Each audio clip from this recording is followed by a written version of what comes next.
ዛሬ እንግዲህ ሁሉንም ችግራችንን እንፈታለን። እሱን ስንገባ መስሎ ይሆናል። ምንም ብትያት ምንም ልታደርግ ዝግጁ ነች እሷ። እስኪ እናያለን። በእኔ ጣቢት ልብሽም አይምሮሽም ያርፋል። አሁን ማተኮር ያለብሽ እህትሽን ማሳከም ላይ ነው። እሺ ጥሩ። እሺ አይበቃ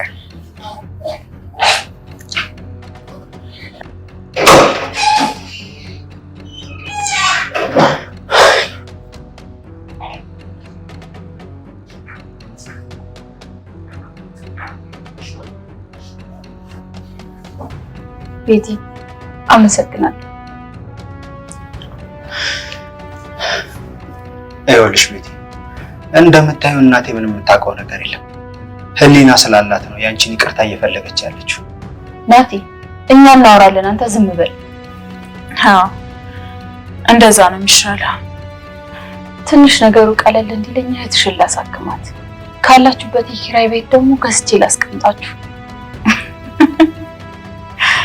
ምን ያስቅሻል? ሙድ እያሸበን ነው እንዴ? ናቲ ዝም በል ብዬሃለሁ። የሆነ ተጸጽተሽና የኔ ነገር አንገብግቦሽ ከሆነ ይሄን ነገር አልፈልግም። ምንድነው ታዲያ የምትፈልጊው? የምትፈልጊውን አደርጋለሁ።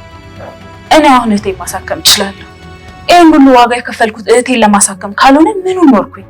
መኖሪያም አይጠፋም። የልፋቴን ዋጋ አገኛለሁ። እሺ ምንድነው የምትፈልጊው? ፍትህ እፈልጋለሁ። ወንድምሽን እዚህ ሀገር እንዲመጣ ታደርጊያለሽ። ከዛም ለህግ አሳልፈሽ ትሰጪዋለሽ። ዓለም ከገባችበት ሐዘንና የጸጸት ስሜት ለመውጣት ለቤቲ እህት ሂዊ የተሻለ ቆማ መሄድ የምትችልበትን ሕክምና እንዲሁም እናቷን ከኪራይ ቤት አስወጥታ አዲስ ቤት ገዝታ ሳታውቅ ላደረሰችባቸው በደልና ግፍ መካሻ እንዲሆናት ሐሳብ ብታቀርብም ነገር ግን ቤቲ በፍጹም በሐሳቧ ልትስማማ አልቻለችም ነበር። እህቷንም ማሳከም ሆነ ቤት ለመግዛት አሁን ላይ ባላት ሀብት የማያቅታት ቤቲ እንደ መደራደሪያ ያቀረበችው ያን ሁሉ በደልና ስቃይ በሷም ሆነ በእህቷ ላይ ያደረሰውን የዓለሜን ወንድም ግርማን ካለበት ሀገር ወደ ኢትዮጵያ መጥቶ እንዲታሰር ነበር። ነገር ግን በአንድና በብቸኛው ወንድሟ ድርድርን የማታውቀው ዓለም በዚህ ሐሳብ ፈጽሞ የምትስማማ አይመስልም። በቀጣይ ምን የሚፈጠር ይመስላችኋል? ሐሳብ እንዲሁም አስተያየታችሁን ኮሜንት ላይ ጻፉልን። ከዚህ ሁሉ በፊት አስቀድሞ እህቷን ከነካባት ሰው ሁሉ ጋር በንዴት ጦርነትን እየጀመረች ያለችው ቤቲ እህቷን በስድብ ተስፋ አስቆርጣ እቤት ለቃ እንድትወጣ ያደረገችውን አከራያቸውን ባገኘችው አጋጣሚ ከህንጻው ላይ ልትፈጠፍጣት ሲታገሉ ባቢ ደርሶ በንዴት አላቋቸው እየጎተተ ይዟት ሲወጣ ቤቲም ተናዳ ትሰማኛለህ ደግመ በእጅህ እንዳትነካኝ ብላ ስጮህበት እሱም ዝም በይ ቤቲ ትሰምኛለሽ እናቴን እንደዚህ እያደረግሻት ደርሼ ዝም ያልኩት የህዊ እህት ስለሆንሽ ነው። እኔ ስለሷ ጉዳይ በራሴ መንገድ ነገሮችን ለመፍታት እየሞከርኩ ነው፣ ግን ደግሞ አንቺ ሌላ ችግር እየሆንሽብኝ ነው ብሎ ሲላት ቤቲም የምትወዳት አታስመስል፣ አስቀድመ የእናትህን አስተሳሰብ ቀይር ብላ ትለዋለች። ባቢም በንግግሯ የበለጠ ተናዶ ምንድነው የምትዩ? ሲጀመር አንቺ እኮ እህትሽን ብዙ ጊዜ አታያትም ነበር። እናትሽም ሆነች እህትሽ ሲሰቃዩ እኮ ካንቺ ይልቅ እኔ ነበርኩ ቅርብ የነበርኩት። በቃ በክፋት የታወረ አይንሽን መግለጥ ይኖርብሻል። ምንም እንድትይኝ በፍጹም አልፈልግም። አሁን ቀጥ ብለሽ ከዚህ ቤት ውጪልኝ ብሎ በንዴት ያባርራታል። ቤቲም ከዛ ወጣ ወደ ቤት እየሄደች ሳለ ትሁትን ሰፈራቸው አካባቢ ታገኛትና ቆመው ማውራት ይጀምራሉ። ቤቲም ትቀጥልና ትሁት አንቺ ከሁሉም የበለጠ እኔ ልትረጂኝ ዝግጁ ነሽ አይደለ? ስለዚህ አሁን በሐሳብሽ እንድትረጂኝ እፈልጋለሁ። የእህቴ ቤት አከራይ ትግስቴን ልታስጨርሰኝ ነው። ልጇ ደግሞ የእህቴ ፍቅረኛ ነው። ሁል ጊዜ ባገኘችው አጋጣሚ እህቴን ሽባ እያለች እየሰደበቻት እያሸማቀቀቻት ነው ያለችው። ከዚህ አስቀድሞ እኮ እህቴ እንደዛ አልነበረችም። ብትሆን ለራሱ እኮ እሷ ላይ አልደረሰችም ብላ ስትል ትሁትም ልክ ነሽ እኮ ግን እሱም እናቱን ብታስቀይምበት ዝም አይልሽም። ቤቲ እባክሽ ከእናቶች ጋር ያለሽን ጸብ አቁሚ። የትኛውም ደካማ ልጅ ቢሆን በእናቱ ከመጡበት ዝም ሊል አይችልም። መጀመሪያ በራስሽ ችግሮችን ለመፍታት ሞክሪ። እህትሽን እንደዛ ያደረጋትን ሰው እያለ ከአናሚ ጋር እንደዛ አይነት ነገር ውስጥ መግባት አይጠበቅብሽም ነበር። መጀመሪያ እሱ የእጁን እንዲያገኝ ለማድረግ ሞክሪ። አከራዋን ታያት፣ የፈለገችውን ትበል። እህትሽን የምትሰድባት ባለመራመዷ ነው አይደለ? አንቺ ደግሞ እንድትራመድ አድርጊያት ብላ ስትላት ቤቲም ተስፋ በቆረጠ ሰው ስሜት ውስጥ ሆና ይሄውልሽ ትሁት እህቴ እኮ ተስፋ ቆርጣ ጸበል ብላ ሄዳለች። ከሄደችም ቀናቶች ተቆጥረዋል። ቀጠሯ ለራሱ እኮ እያለፈባት ነው ያለው ብላ ስትላት ትሁትም ታያት ለራሷ ጊዜ ሰጣ ትምጣ። አንቺም በድጋሚ ቀጠሯን አስይዥላት። ይሄውልሽ ቤትዬ ለእህትሽ የምትችይውን ነገር በሙሉ አድርጊላት ብላ ስትላት ቤቲም እሺ ትሁቴ በጣም አመሰግናለሁ ብላ ትላታለች። ትሁትም ትቀጥልና ሌላው ደግሞ ገዜ ፊት ደህና ለመሆን መሞከር መቻል አለብሽ። እሱ ደግሞ ሌላኛው ችግር እንዳይሆንብሽ እና አሁን በዚሁ እና አባዬ ጋር ደርሼ መምጣት ፈልጌ ነበረ ብላ ስጠይቃት ቤቲም ትችያለሽ ብላት ይለያያሉ። ዓለም ለብቻዋ ሶፋ ላይ ጋደም ብላ ያገኘቻት ትሁትም ወደ ውስጥ ገብታ አጠገቧ ተቀምጣ ማውራት ይጀምራሉ። ዓለምም ትቀጥልና ትሁቴ ግን አሁን ቅያሜሽን ትተሻል አይደለ? አንቺንም እኮ ረዳሻለሁ። ሁሌም ቢሆን ከእውነት ጋር ነው መቆም የምትፈልጊው ብላ ስትላት ትሁትም ቢሆንም ግን የሁሉንም እውነት መስማት ነበረብኝ። አንቺ ላይ ፍርደ ገምድል ሆኜ ነበር። በጣም ይቅርታ ብላ ስትላት ዓለምም አረ ችግር የለም። ቆይ እኔ አንቺን የምቀየምሽ ነው እንደሚመስልሽ? ብዙ ነገር እኮ ነው ያደረግሽልኝ። ለሁሉም መኖር ይጠቅማል አይደለ እንዴ? እንድኖር ደግሞ ያደረግሽኝ አንቺ ነሽ። እና ደግሞ አንድ ነገር አስቤ ነበር። እባክሽ ተባበሪ። ቤቲን ሁሉም በተሰበሰቡበት ይዘሻት ነኝ። በቃ ይቅርታ ልጠይቃት ብላ ስትላት ትሁትም እሺ ዓለሜ፣ የሷም ልብ ንጹህ እንዲሆን አንቺም አይምሮሽ እንዲያርፍ መሞከሩ አይከፋም። በቃ ከመጣው አይቀር ቡና አፍልቼልሽ ልሂድ ብላ ተላትና ተነስታ ጉድ ጉድ ማለት ትጀምራለች። በዛን ሰዓት ባቢ ለብቻው ግቢያቸው ውስጥ ተቀምጦ አንድ ደብዳቤ እየጻፈ ነበር። ወረቀቱ ላይም እንዲህ ብሎ ነበር የጻፈው። የኔ ህይወት እንዴት ነሽ? ስትመጪ እንደምታነቢው ባውቅም ናፍቆትሽ ሲበዛብኝ የጻፍኳቸው ደብዳቤዎች ከ10 አልፈዋል። ግን ደግሞ አንቺ እንኳን ከሄድሽ 10 ቀን አልሞላሽም። እኔ ግን ናፍቆትሽ ጸንቶብኝ እርበሽኛል። እናቴ ከሄድሽ በኋላ ችግሮች ተፈጥረዋል። እኔ እኮ ግራ ገባኝ ህይውዬ።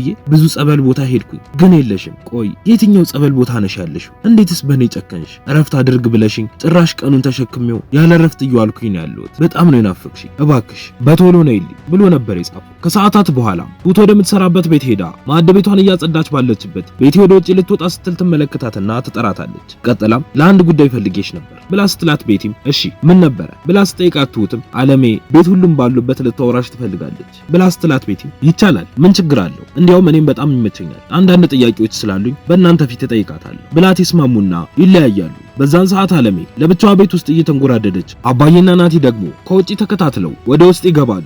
እንደተቀመጡም ዓለምም ስራውን ሳላግዛችሁ ብላ ስትል አባዬም የወንድ ስራ ነበር አታስቢ ብሎ ይላታል። ዓለምም ትቀጥልና ድሮኮ ስለማታቀኝ ነው እንጂ እኔ ጋር የወንድ የሴት ስራ ብሎ የሚለይ ነገር አልነበረም። አሁን ግን በጣም እየተልፈሰፈስኩኝ ነው። ከቀን ወደ ቀን ነገሮች ይስተካከላሉ ብዬ ስል የባሰ እየተበላሹ ነው። በቃ አሁን እኔ የምፈልገው ንብረት ገንዘቤን ተቀብዬ ወጥቼ መግባት ነው ብላ በንዴት ተነስታ ጥላቸው ትወጣለች። አባዬም በሁኔታዋ ግራ ተጋብቶ ወደ ናቲ ጋርም ዞር ይልና ምን ሆና ነው ብሎ ሲጠይቀው ናቲም እኔ እንጃ ግን እናንተ ተጣልታችኋል እንዴ ብሎ ይጠይቋል። አባዬም ግራ በመጋባት ስሜት እየተብሰለሰለ አረ ስንትን ጉድ ስናወራ እኮ ነው ያልነው ምን ያጣላናል ብለህ ነው ብሎ ይለዋል። በነጋታው ጠዋትም ቤቲ ወደ እህቷ ቤት እየሄደች መንገድ ላይ ባቢን ታገኘውና እሱም በንዴት ለምን መጣሽ ብሎ ሲያፈጥባት ቤቲም አንድ የምናወራው ጉዳይ አለ እባክህ ቤት አስገባኝና እናውራ ብላ ስትለው ባቢን በንዴት ይኸውልሽ እናቴ ካየችሽ ፖሊስ ነው የምትጠራው፣ ስለዚህ መግባት አትችይም፣ ይልቅ ራቅ ብንል ሳይሻል አይቀርም ብሎ ሲላት ቤቲም እዚህ የመጣሁት ስለተጸጸትኩ እንደዛ ማድረግም ስላልነበረብኝ ይቅርታ ለመጠየቅም እህቴ እንደዚህ ሆና ጸጸቱ አልወጣልኝም፣ በዛ ላይ የእናትህ ንግግር ሲጨመርበት በጣም ያማል ብላ ስትለው ባቢም አውቃለሁ ስለ ንግግሯ ምንም አይነት ማስተባበያ አልሰጥም፣ ልክ ነሽ፣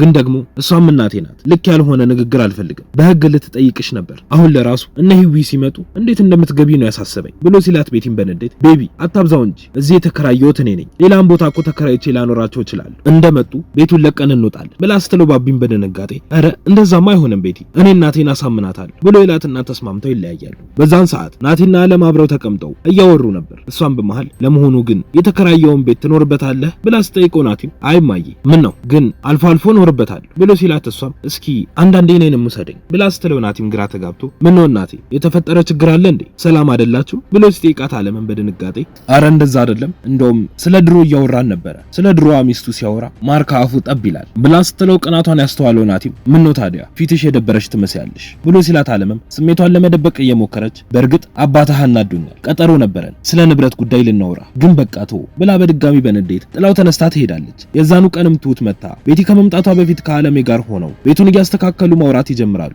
ዓለምን በመሃል ትሁት ስለ ሁሉም ነገር አመሰግናለሁ፣ ለነገሩ አሁን አማቼ ልትሆኚ ነው ብላ ስትላት ትሁትም አዎ ፈጣሪ ከፈቀደ ብላ ትላታለች። ዓለምም ቀጥላ ሰውን በሰውነቱ ነው የሚወደው፣ አንቺም ሰው ቤት ነው የምትሰሪው ብሎ አንድም ቀን አስቦት አያውቅም፣ ያንቺን በራስ መተማመን ለራሱ ወደዋለሁ ብላ ስትላት ትሁትም ሰውን እኮ በሚሰራው ስራ መገምገም እንደ ሀገር የተጠቃንበት ችግር ነው፣ ሌሎች ሀገር ላይ እንደዚህ እንደሌለ ሰምቻለሁ። ለማንኛውም አሁን ቤቲ ስትመጣ የምጠይቅሽን መስቀለኛ ጥያቄ ለመመለስ ለመመለስ ተዘጋጂ ብላ ካስጠነቀቀቻትም በኋላ ነው ቤቲ ሁሉም ባሉበት መታ ሰላም ለመፍጠርና ከዚህ በኋላ ችግሮች እንዳይኖሩ ወንድሟን ከውጭ አስመጥታ እንዲታሰር የጠየቀቻት። በቀጣይ ምን የሚፈጠር ይመስላችኋል? ሐሳብ እንዲሁም አስተያየታችሁን ኮመንት ላይ ጻፉልን። የምንለቃቸው ቪዲዮዎች ለብዙ ሰዎች እንዲደርሱም ላይክ እንዲሁም ሼር ማድረግ አትርሱ። ቀጣዩ ክፍል በፍጥነት እንዲደርሳችሁም ሰብስክራይብ በማድረግ የደወል ምልክቱን መጫን አትርሱ። በቀጣይ በሌላ ክፍል እስክንገናኝ እስከዛው በሰላም ቆዩ።